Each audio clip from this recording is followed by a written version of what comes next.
makaluwas kanimo. Dili ang imuha ulag ka maayong tao. Bisan unsa pa nimo kamahayong tao, bisan unsa pa nimo kabuutan, dili na makaluwas kanimo. Kaya ang pulong sa Ginoo, kitang tanan nakasala ug nahilayon sa Dios. Ang imong mga matarong dili na mao'y hukman sa Ginoo. Ang atong sala mao'y hukman sa Ginoo. Dili atubang nimo sa Ginoo, dili pangutan ug kumuutan maka.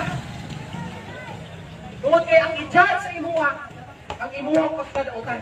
Atong mga maayong pinuhatan, sama lang kini og trapo ang tumbangan sa Ginoo. Isay nakailaw trapo diri ka. Natay mga trapo diya sa atong mga balay. Atay trapo sa atong mga sakiran, sa atong mga motor. Kung sa itan-aw na sa trapo, di ba hugaw? Kung atong mga maayong pinuhatan, matot pa ni Propeta Isaias, trapo lang na siya tumbangan sa Ginoo. Sa kahugaw. Kung kay dili, di mo pwede, ipasikat mo ang tumbangan sa Ginoo na ikaw sa maayong tao. Natapos ko na niya, pasudlo dito sa langit.